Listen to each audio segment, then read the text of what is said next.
celular, carregador e os cabos. Tá bom. Uhum.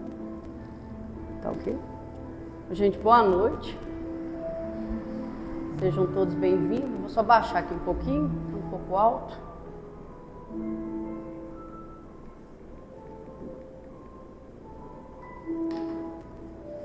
Vamos iniciar nosso estudo de quarta, né? Hoje, dia 11 de dezembro de 2024, final do ano já, né?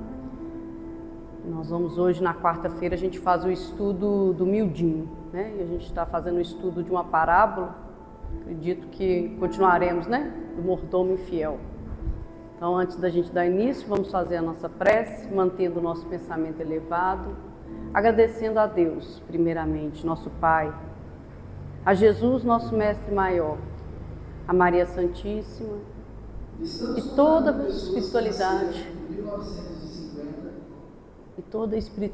amiga, aqui presente. Nós agradecemos pela oportunidade de estudo, pela oportunidade de entrarmos em contato com esse conteúdo tão sublime, que tanto alimenta nosso espírito, ajudando em nossa caminhada, nos dando mais discernimento, nos dando mais força, coragem para a nossa caminhada rumo à nossa evolução. Que todos vinculados a esta reunião se sintam abraçados, envolvidos pela espiritualidade maior, e que este pão espiritual seja um verdadeiro alimento para todos. Que a paz do nosso Senhor Jesus envolva a todos aqui presentes, assim seja. Marcelo, fica à vontade aí. Bem, então, boa noite a todos.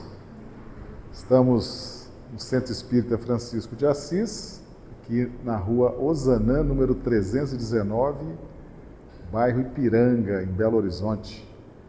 E vamos hoje fazer o estudo minucioso do Evangelho, que a gente conhece também como miudinho, e nós vamos dar sequência no estudo da parábola do mordomo infiel. Então, nós vamos aqui preparar o texto. Eu já vou pedir para a Raquel fazer a leitura, por gentileza, Raquel, a leitura do texto da parábola do mordomo infiel. Estudando o Evangelho com Sobral, volume 2, capítulo 125, a parábola do mordomo infiel. E dizia também aos seus discípulos: havia um certo homem rico, o qual tinha um mordomo. E este foi acusado perante ele de dissipar os seus bens. E ele, chamando-o, disse-lhe: que é isto que ouço de ti? Dá contas da tua mordomia, porque já não poderás ser mais meu mordomo. E o mordomo disse consigo: que farei, pois o meu senhor me tira a mordomia? Cavar não posso, de mendigar tenho vergonha.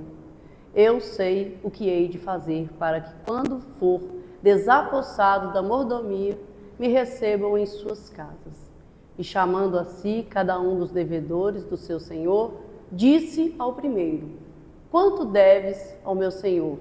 E ele respondeu: 100 medidas de azeite. E disse-lhe: toma a tua obrigação.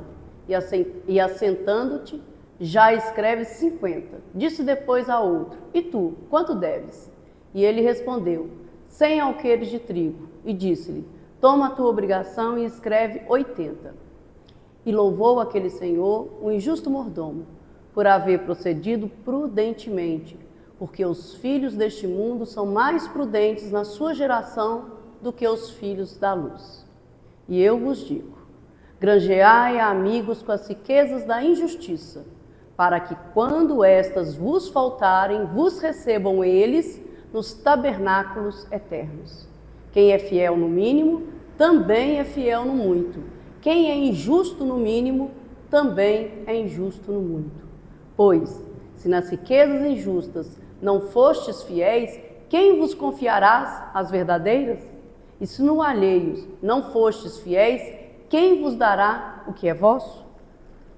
Perfeito. Então nós vamos dar sequência, nesse estudo. Nós já temos trabalhado vários ângulos abordados aqui pelo Sobral, né, nesse estudo bem minucioso do Evangelho.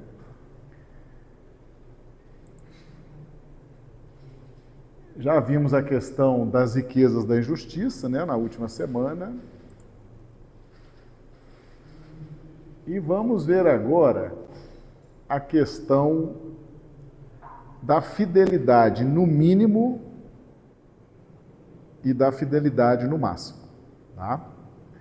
Então, Raquel, por gentileza, nós estamos baseando nossos estudos no livro Estudando o Evangelho com Sobral, no volume 2. São 2 volumes. Tá?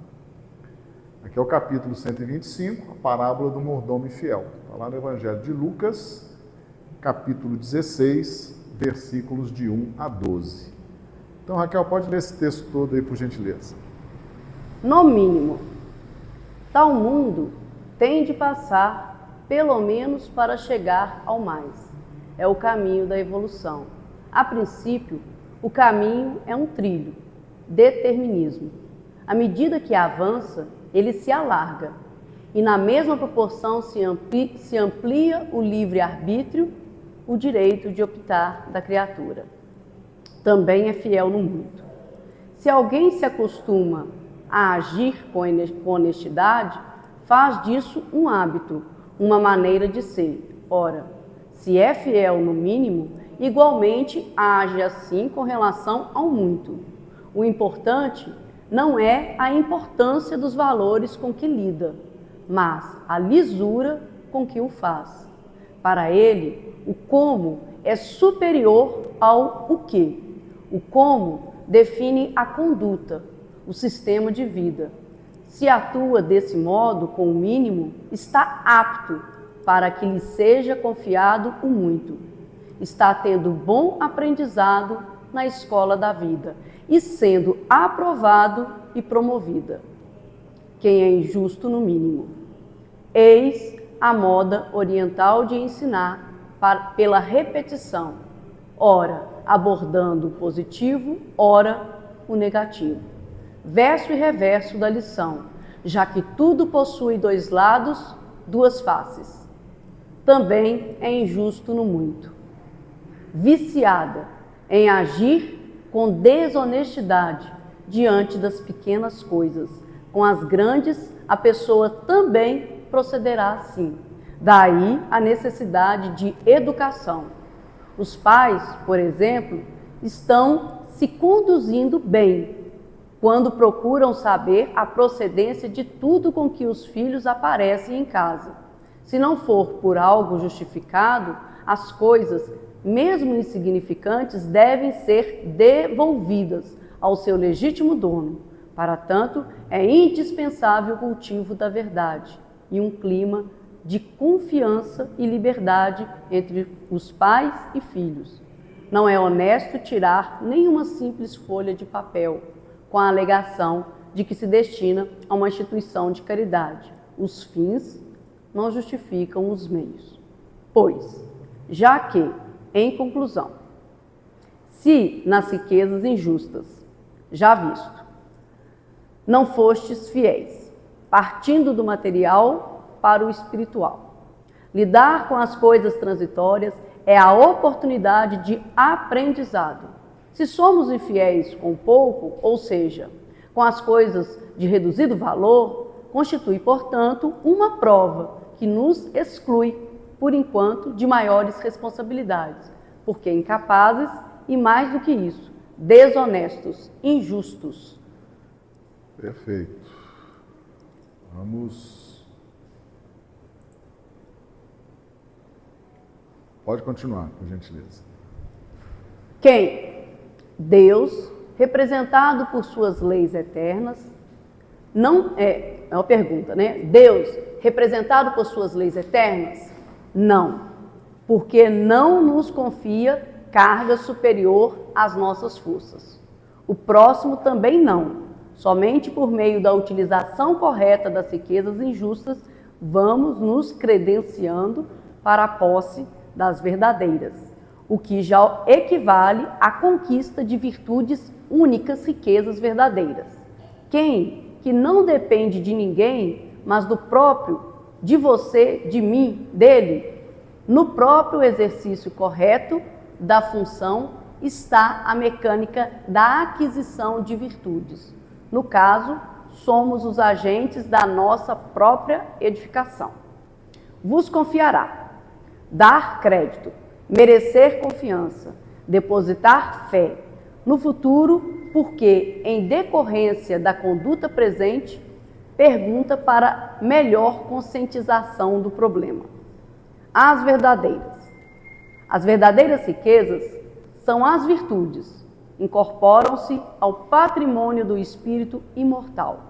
A experiência, o conhecimento também, tudo o que é intrínseco e por isso mesmo inalienável, intransponível, podemos falar da disciplina, contudo não podemos dar um pouco da nossa a terceiros. Podemos influenciar o outro com a humildade, a paciência, a fé, a esperança e assim por diante, se já as possuímos. E se no alheio, as coisas às vezes são duas vezes dos outros. Primeiro de Deus, proprietário de tudo, depois daquele que no momento as retém. Como empregados, entramos como terceiros. O empregado, mesmo exercendo o cargo de diretor, tem contas a prestar ao patrão, ao dono da empresa, e este, por sua vez, a Deus. O político tem que dar contas ao povo, o professor aos alunos e aos donos do colégio, e assim por diante. Não fostes fiéis, atuação com desonestidade, sempre se empregado, produzindo mal e pouco, se patrão, mordomo, administrador, capataz, colocando os próprios interesses do patrão, do dono, acima, né? Colocando os próprios interesses acima dos do patrão, do dono. Quem vos dará o que é vosso? A pergunta só tem uma resposta. Cada um de nós, pois, cada qual é o artífice da própria vida, do próprio destino. O indivíduo é quem põe ou tira algo na própria existência. A aquisição de virtudes depende de cada um. Ainda que alguém queira nos dar algo dessa natureza, não o pode fazer. Deus, por sua vez, não pode, por enquanto, dar novas oportunidades a quem ainda não aprendeu a lidar com as atuais. E isso visando ao seu próprio benefício. Perfeito. Bom, a gente sempre trabalha com os textos, primeiro para embasar o nosso estudo, né? Dar uma base concreta. E segundo, que fica a dica de leitura, né? As boas leituras, o pessoal conferir, checar, né? Acompanhar o estudo com mais propriedade. Bom, a parábola do mordomo infiel, ela tem uma construção bastante complexa. Nós temos abordado isso ao longo das semanas e vamos repetir esse estudo outras vezes, né? Sempre a repetição é uma estratégia muito interessante de aprendizado. E hoje nós vamos ver a questão das coisas mínimas, ou as coisas de menor valor. As coisas mínimas e as coisas de menor valor são as experiências na matéria.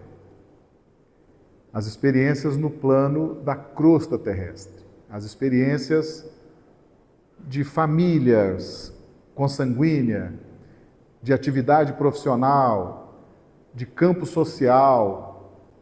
Então, isso tudo são as coisas mínimas, de mínimo valor. E a parábola fala quem é fiel na prática dessas coisas de menor valor. Então, por exemplo, são coisas materiais, são funções materiais, são responsabilidades materiais, a educação da família, o sustento da família, a provisão de recursos, a administração profissional, o trabalho na casa espírita, o trabalho social, o campo social de atividades, isso tudo são as coisas de menor valor. Tudo que é material. Mas o fato de você empregar a sua dedicação, empregar a sua fidelidade na prática dessas coisas, ali você vai desenvolvendo as virtudes. Então essa parábola do mordomo infiel, ela vem na esteira daquele ensinamento de Jesus. Ninguém subiu ao céu, senão aquele que desceu do céu, o Filho do Homem que está no céu. Com esse ensinamento, Jesus chancela a importância, o valor da reencarnação. Aqui na reencarnação é onde nós temos os estímulos, os gatilhos, os impulsos que vão movimentar a nossa dinâmica espiritual, reagindo diante desses estímulos. Então, em qualquer situação que nós formos colocados, para fazer qualquer coisa aqui no plano terrestre, nós temos que empregar o máximo de boa vontade, o máximo de proveito, o máximo de dedicação, o máximo de empenho. Qualquer atividade, porque ali nós teremos os estímulos necessários, os estímulos suficientes, os estímulos apropriados à nossa atual experiência reencarnatória. Entende? Então, se eu estiver com escassez de recursos, eu vou ter, na experiência da escassez, estímulos que vão movimentar o meu campo de reações e vão me consolidar ou despertar virtudes no contato com a escassez. Se eu tiver numa experiência de abundância, eu preciso me empenhar, porque ali eu vou ter estímulos que vão despertar virtudes para lidar com a abundância. A caridade é uma delas. Se eu estiver na casa espírita, devo me empenhar, porque ali nós vamos receber os estímulos, dentro dos valores daquela experiência, vamos receber os estímulos que vão gerar reações de despertamento e consolidação de virtudes. Então, qualquer experiência nas coisas mínimas, e o que são as coisas mínimas? São as coisas da terra, as experiências da terra. Você fala, mas Marcelo, a experiência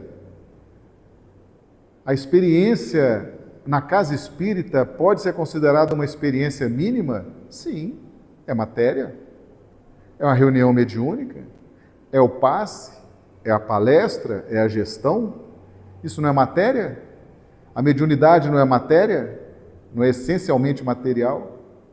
O passe não é essencialmente material, a transmissão de fluidos? A palestra não é a transmissão de conhecimentos? A gestão não é estritamente material?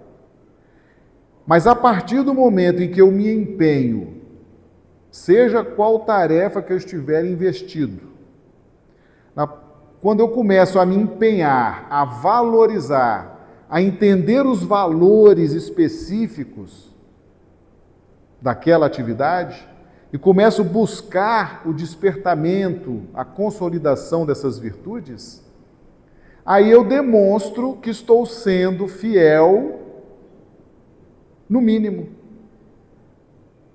Entende o que é ser fiel no mínimo? Por exemplo, estou na casa espírita, vou trabalhar na equipe de passe. Vou lá, passe. Todo mundo sabe que o passe é a porta de entrada na maioria, né, do movimento espírita, o passe é a porta de entrada do trabalhador, né? O primeiro convite que ele recebe na casa é para fazer um curso de passe, aplicar o passe. É uma atividade material, a impor as mãos, transmitir os fluidos para o paciente.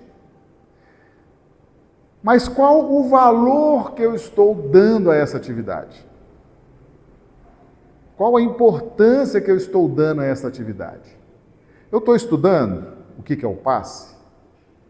Eu estou estudando os benefícios do passe? Eu estou estudando a importância da alimentação do passista? Da harmonia mental? Para que eu possa fazer uma boa transmissão de fluidos? Eu estou dedicado? Eu estou empenhado? Eu estou orando? Eu estou me cuidando espiritualmente para na hora do passe eu fazer uma transmissão dos melhores fluidos que eu puder? Então, o passe, que aparentemente é só colocar as mãos e orar e fazer a transmissão, para aquele que é fiel nessa atividade, ele vai despertar virtudes, vai despertar conceitos, vai consolidar determinados valores que vão demonstrar a sua fidelidade. Então, a fidelidade, no mínimo, é como que eu estou me dedicando, como que eu estou me empenhando, como que eu estou pesquisando, como que eu estou me envolvendo naquela atividade. Entende? Mas aparentemente é uma tarefa tão simples. Aparentemente.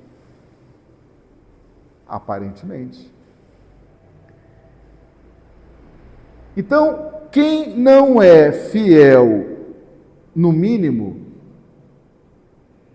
não será fiel no máximo. O que Jesus está nos ensinando com isso aqui? Veja bem. Vamos imaginar que eu seja portador já de algumas virtudes. Todos nós temos virtudes e temos pontos frágeis, dificuldades. Mas as minhas virtudes, vamos supor, a capacidade de perdoar, capacidade de tolerar, a capacidade de fazer ao outro o que eu gostaria que o outro fizesse a mim, não são virtudes definidas no Evangelho? Vamos imaginar que eu seja portador dessas virtudes. E vocês vejam eu praticando essas virtudes.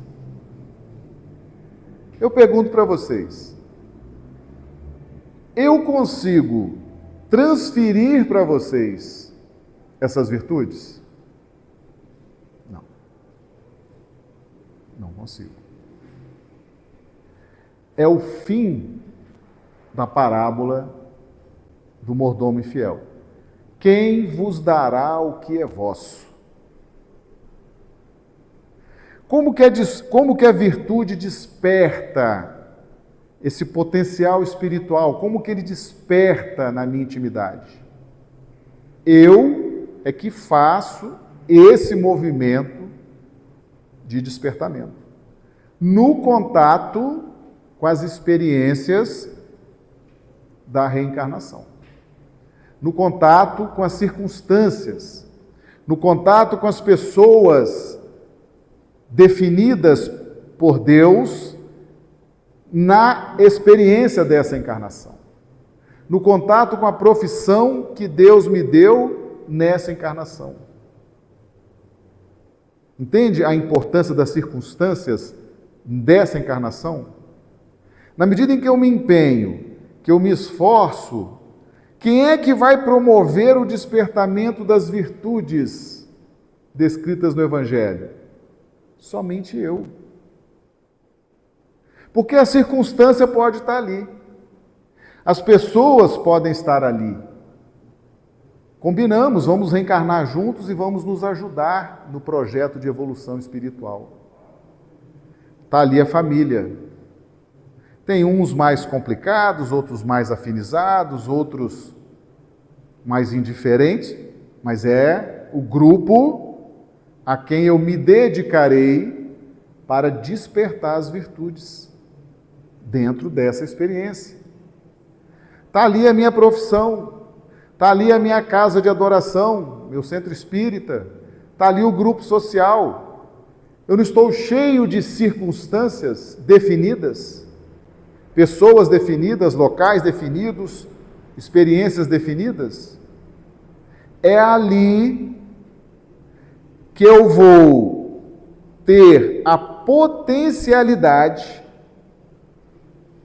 de despertar as virtudes que eu preciso despertar.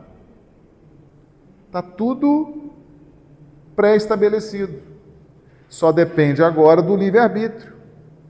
Só depende agora da boa vontade. Quem é que autoriza a formação da família? Jesus, o governador espiritual do planeta, alinhado com a vontade de Deus. Eu e o Pai somos um. Eu vim fazer a vontade daquele que me enviou. Quem autoriza aquela família para mim? Jesus, alinhado com a vontade de Deus. Quem autoriza aquele emprego para mim? Aquele trabalho? Jesus, alinhado com a vontade de Deus. Quem é que autoriza eu frequentar a casa espírita? Jesus, alinhado com a vontade de Deus. Então Jesus cria as circunstâncias materiais de acordo com os estímulos que essas circunstâncias podem me estimular, acionar os gatilhos das minhas reações, e com isso há uma grande probabilidade de eu despertar e consolidar virtudes. O fato de eu viver a experiência, o fato de eu viver naquela família, o fato de eu frequentar a casa espírita, o fato de eu frequentar a reunião mediúnica, Breno, a gente está estudando isso, né? Isso é apenas uma probabilidade.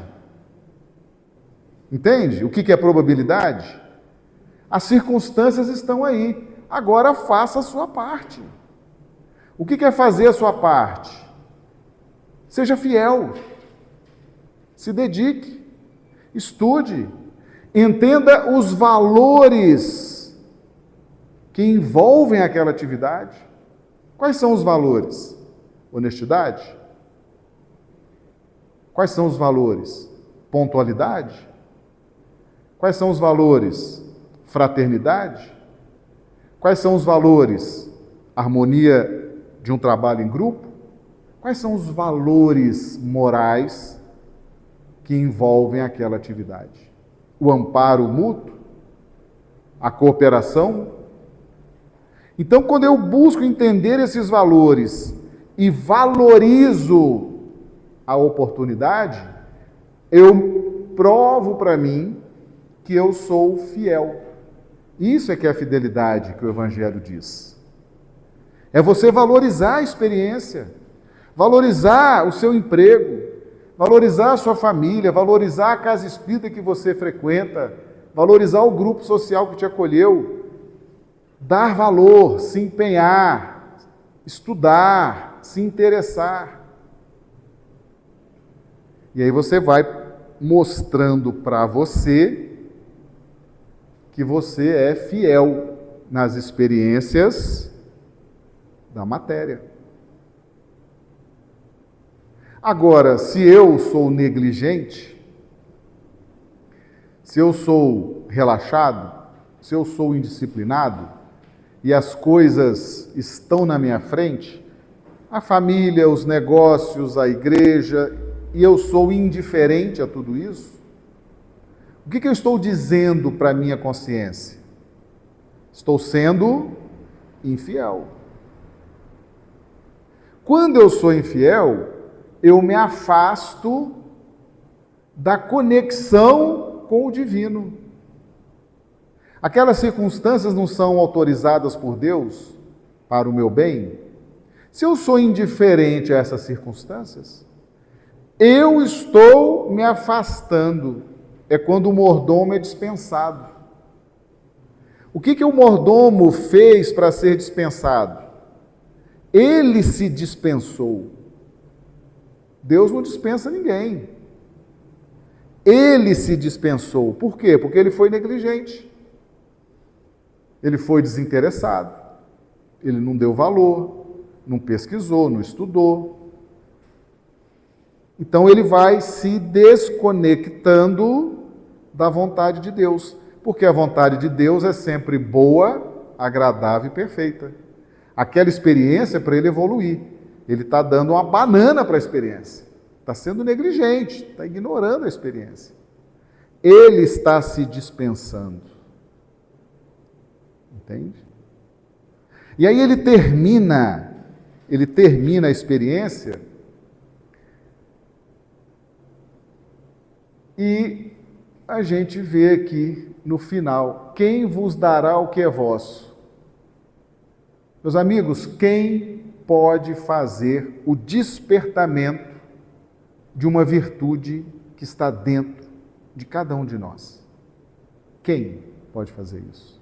Pode responder quem souber. Somente nós. Somente eu posso fazer o despertamento de uma virtude que eu trago em germe, em potencial. Somente eu posso fazer esse despertamento. Quem vos dará o que é vosso? Eu, somente eu posso me dar o despertamento das virtudes que eu trago.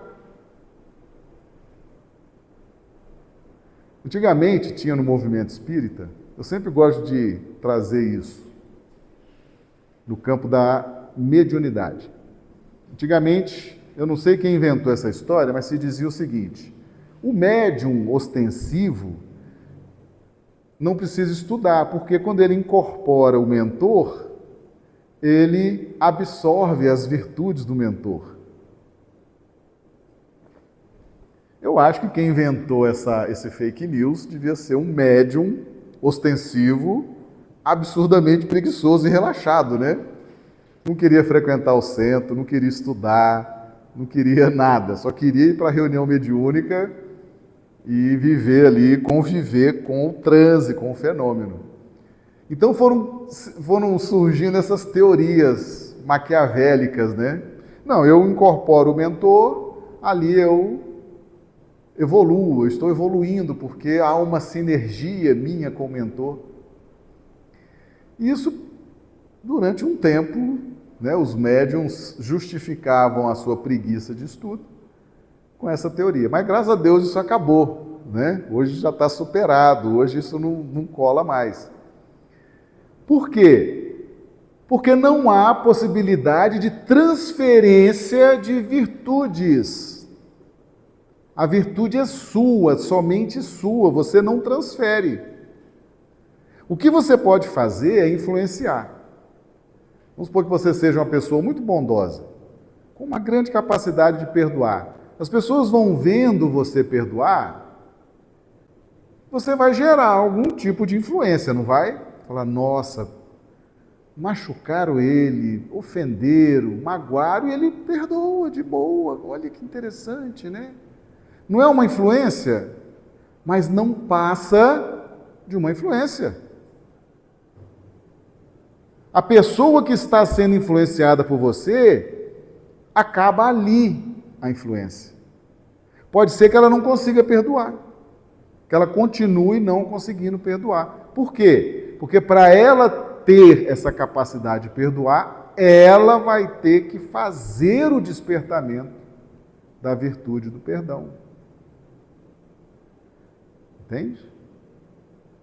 Então é só você. Quem vos dará o que é vosso? Você.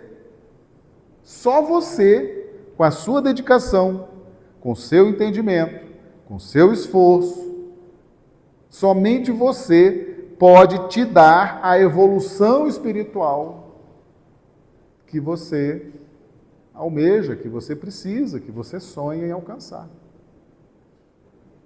O que Jesus e os nossos mentores fazem? Circunstâncias. materiais. Fala, mas como é que eu vou evoluir convivendo com uma pessoa difícil dentro de casa? Uai, é essa pessoa que vai te provocar, te instigar, vai te jogar na cara e você vai caindo na real. E vai se movimentando para despertar tolerância, caridade, para conviver com aquela pessoa. Não é importante uma pessoa difícil? Às vezes ela é fundamental na sua vida.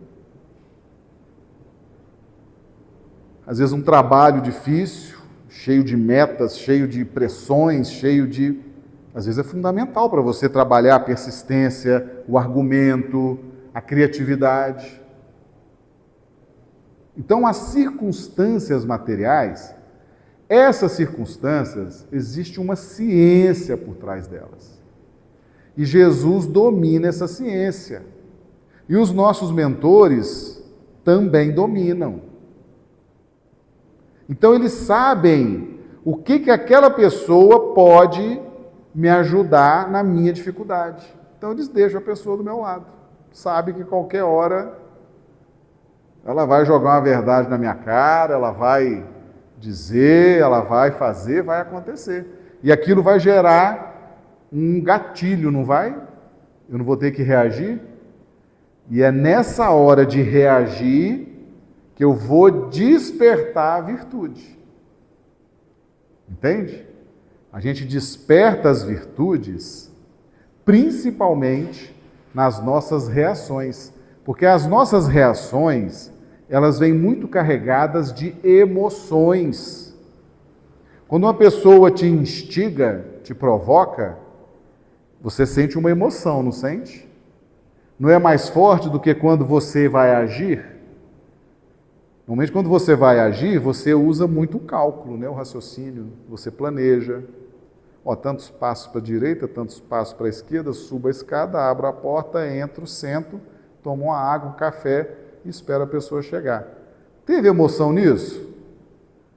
Muito pouco, quase nada. Teve cálculo, né? Você planejou.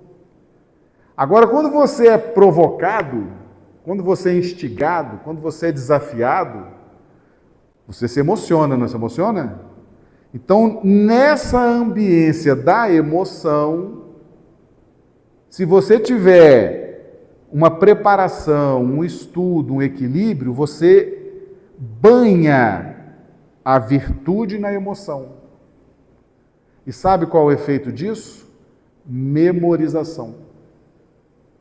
Você começa a memorizar as suas reações positivas diante daquele estímulo e daquela emoção. Então, olha a importância, às vezes, de uma pessoa difícil do nosso lado. Ela está o tempo inteiro nos emocionando, não está? Nos provocando, nos instigando, nos desafiando. Ela cria ambiência para a memorização mais forte, não cria? Porque a partir das emoções, nós memorizamos a experiência.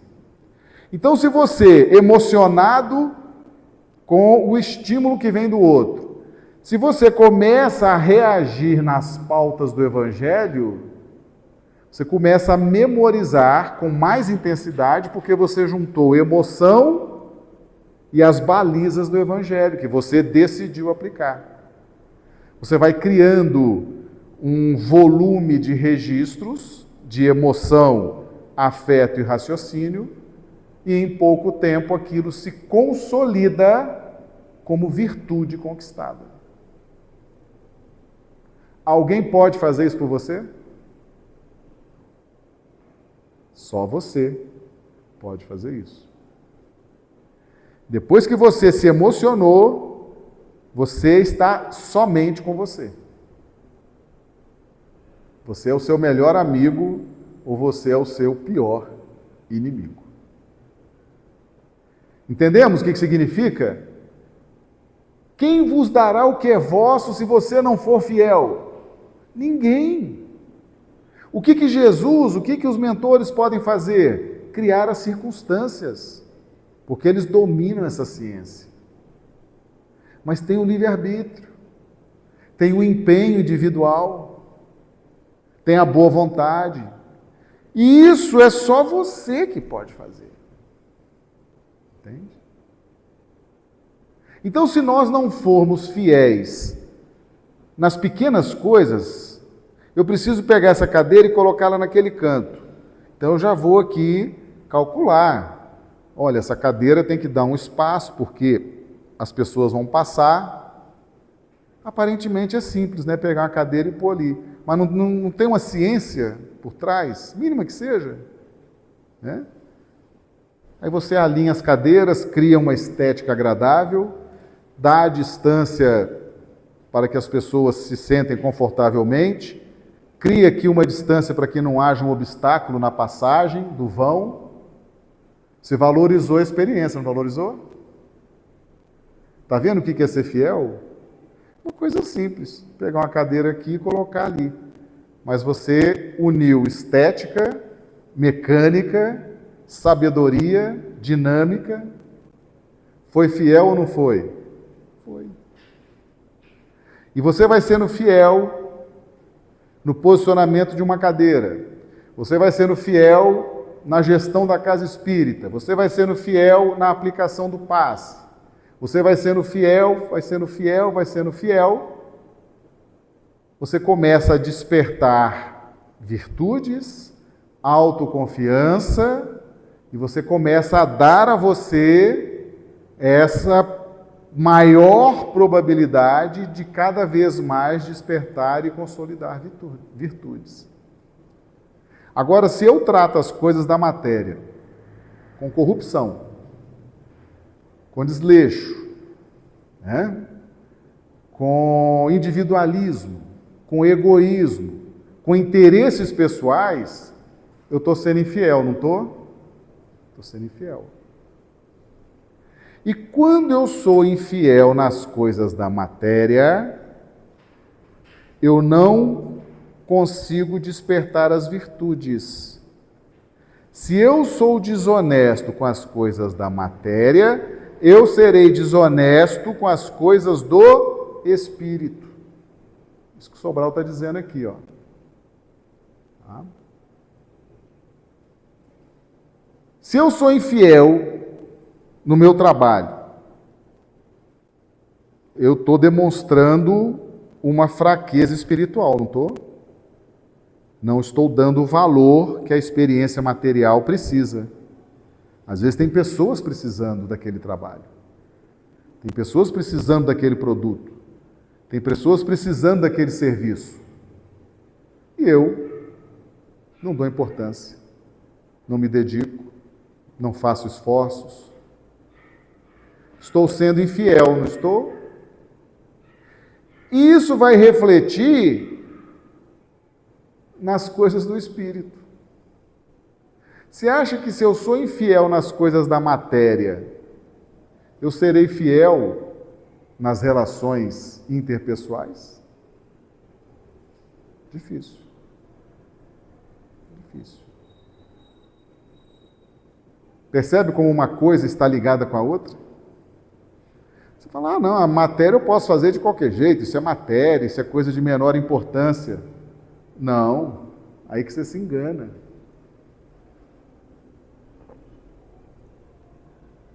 A medida de importância que você der para encaixar essa cadeira naquele canto, para ela ficar esteticamente agradável, funcionalmente perfeita, vai ser a mesma importância que você vai dar na relação com a sua família. Na relação íntima, na relação afetiva, na confiança que você vai conquistar ou não com as pessoas, na sinceridade. Quando você pega Emmanuel, meus amigos, as obras de Emmanuel, praticamente, não posso dizer que todas as mensagens, mas a maioria esmagadora das mensagens, Emmanuel fala, o aprendiz sincero, o discípulo sincero, o apóstolo sincero, sinceridade. Se você não é sincero com as coisas pequenas, sem valor, que são as coisas materiais, Você acha que você vai conseguir ser sincero no seu projeto de evolução espiritual? Na sua relação com as pessoas? Na sua relação com a experiência mais sublime para a sua evolução espiritual? Não vai ser sincero. A gente precisa aprender a treinar com as coisas da matéria, dar valor, seriedade, fazer bem feito.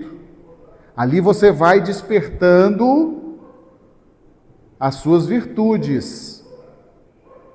E aquela sinceridade, aquela honestidade vai se refletir nas suas amizades, nas suas relações afetivas, na conquista de novos amigos, na conquista de novos objetivos. Agora, qual o nosso grande erro? A gente separa as coisas. A gente quer ser honesto na reunião mediúnica, mas lá no trabalho nós estamos dando calote, dando catrepa em todo mundo. Não, aqui eu sou sincero, mas lá no meu trabalho, não quero nem que vocês vão me ver no meu trabalho, porque lá eu sou outra pessoa. Não, gente, isso está errado. O que eu sou no meu trabalho, o que eu sou no trato com o contribuinte, com o cliente, com o patrão, com o colega de trabalho, a mesma sinceridade eu tenho que ter no grupo mediúnico. A mesma coisa.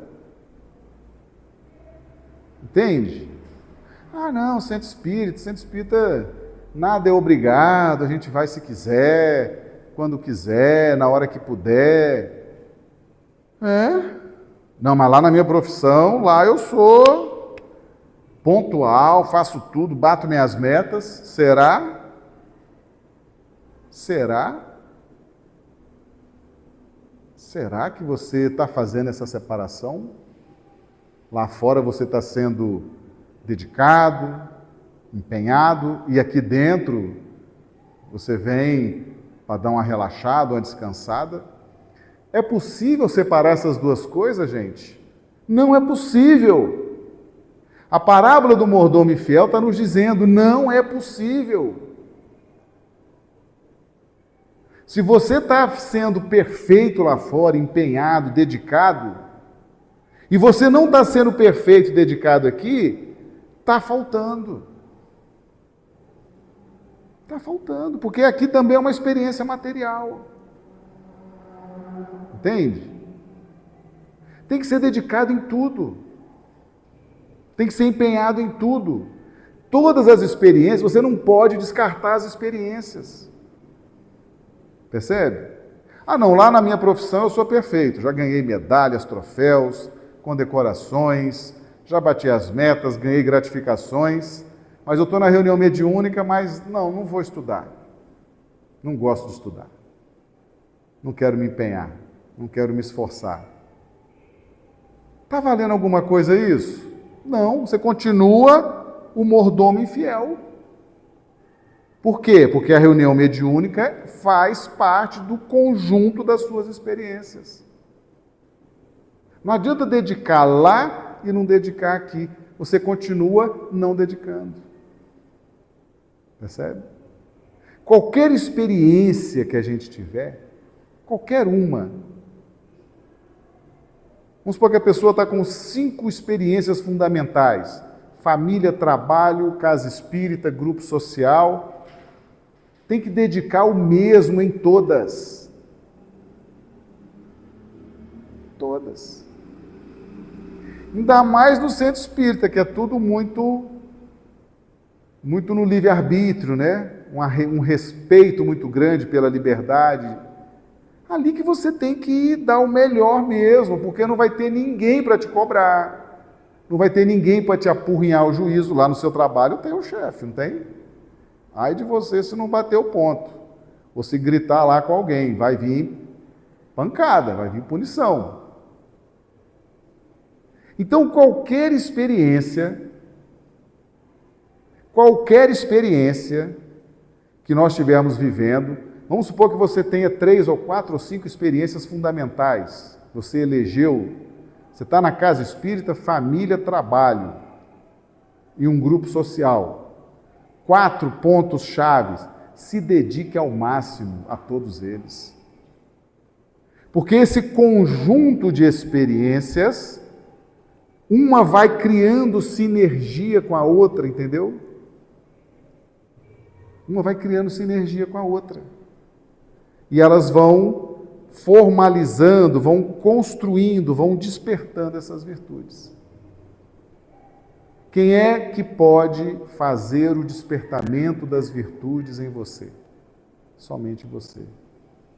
Quem vos dará o que é vosso? Por isso que muita gente não fica na casa espírita. Porque aqui não tem sacerdote para assumir a responsabilidade pela vida de ninguém. Não tem. Não tem guru para assumir a responsabilidade. A gente orienta os médios o tempo inteiro. Você não é responsável, não queira assumir responsabilidades, conduzir a vida das pessoas. Não. Nós somos porta-vozes, muito mais ou menos, porta-vozes do Evangelho. Nós direcionamos as pessoas para Jesus, porque Ele é o caminho, a verdade e a vida. Então, não queira. Aqui é um ambiente de lançar os ensinamentos, influenciar, nada mais do que influenciar. Com o perdão, a pessoa vê você perdoando, sendo caridoso, isso não passa de uma influência.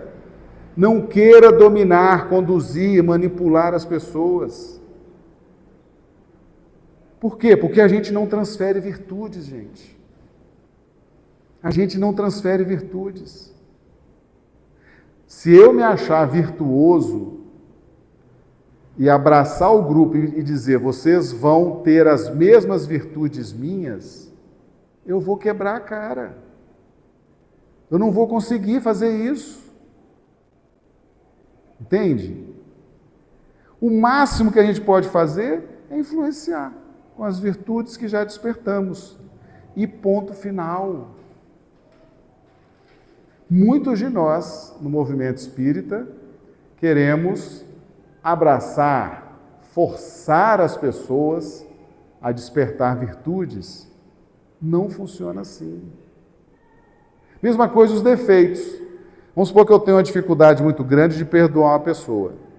Mas aquela pessoa é muito querida da Raquel. Raquel ama aquela pessoa, é uma afinidade enorme. Aí eu quero transmitir a minha raiva que eu tenho daquela pessoa, quero que a Raquel tenha a raiva dela também. Aí fica aqui, Raquel, aquela pessoa não presta. Aquela pessoa é mau caráter. Aquela pessoa. Aí a Raquel vira para mim e fala, Marcelo, eu gosto muito daquela pessoa, não tem problema nenhum com ela. Não, Raquel, mas aí não, se você está com ela, então eu vou romper com você.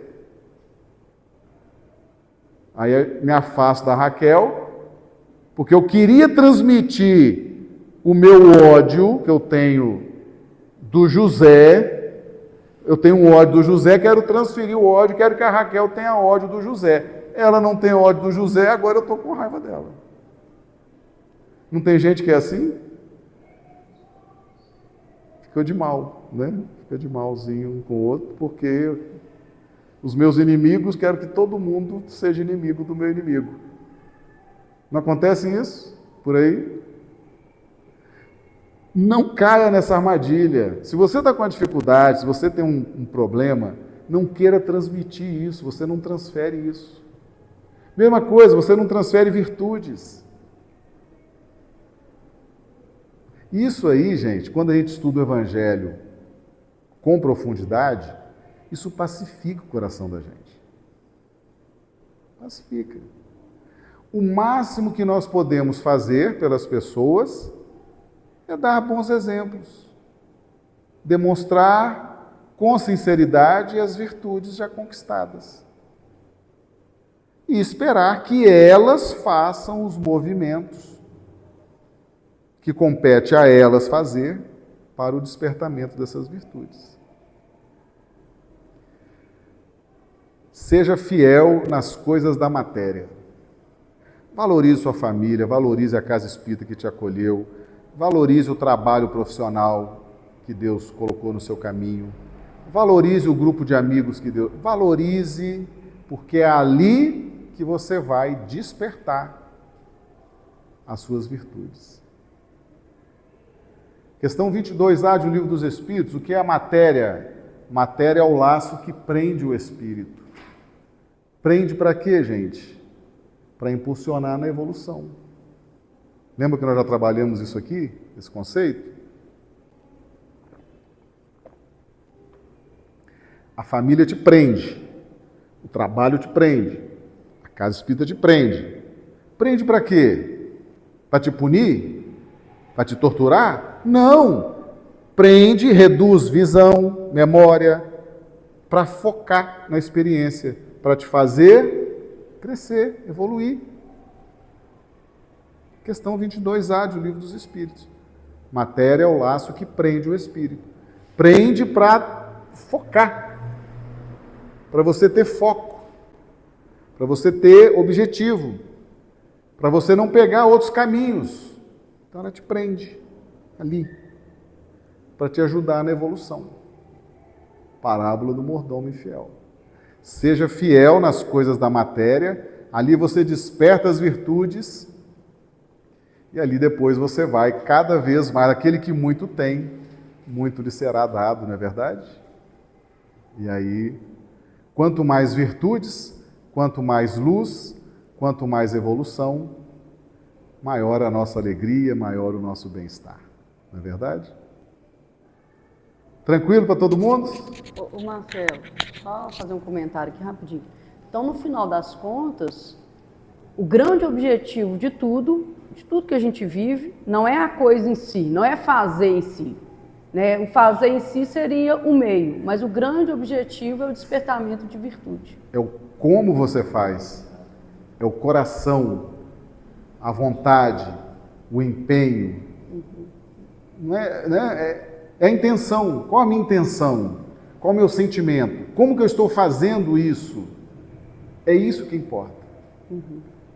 Às vezes eu faço nem tão bem feito, mas eu boto tanto sentimento, tanto coração, tanta boa vontade, que aquilo vale, aquilo desperta a virtude. Entende? Então é o como. Como fazer? Qual o sentimento que eu ponho naquilo? Qual o interesse? Qual o valor que eu estou dando naquilo? Às vezes nem sai tão bem feito, às vezes eu queimo o bolo. Mas ficou até um bolinho gostoso, porque ele foi feito com tanto amor, né? Com tanto carinho, o pessoal vai comer aquele queimadinho e fala, nossa, ficou até mais gostoso. É o como que a gente faz, né? Com sentimento. Por isso que Paulo falou, né? Acho que é Paulo, né? Que fala, tudo que fizerdes, fazei de todo o coração. Todo coração. Ok? Podemos encerrar então? Então agradeço o carinho de vocês, o carinho daqueles que estão vendo os vídeos, né?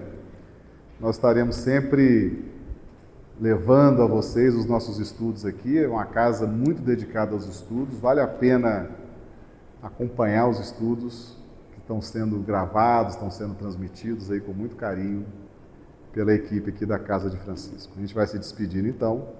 Que Jesus nos abençoe e a gente passa para Raquel. Pode ser, Raquel? Ou então o Luiz fazer a prece final? Faz a prece.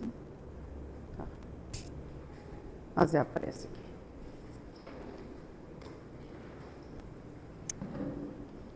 Gente, então, depois, né, desse pão espiritual, né, tão, assim, eu senti que, assim, que foi muito revelador, né, muito revelador, entendendo o objetivo de tudo, né, o objetivo de tantas coisas, né, que muitas vezes a gente se perde nos fins e dá muito pouca importância para os meios, né.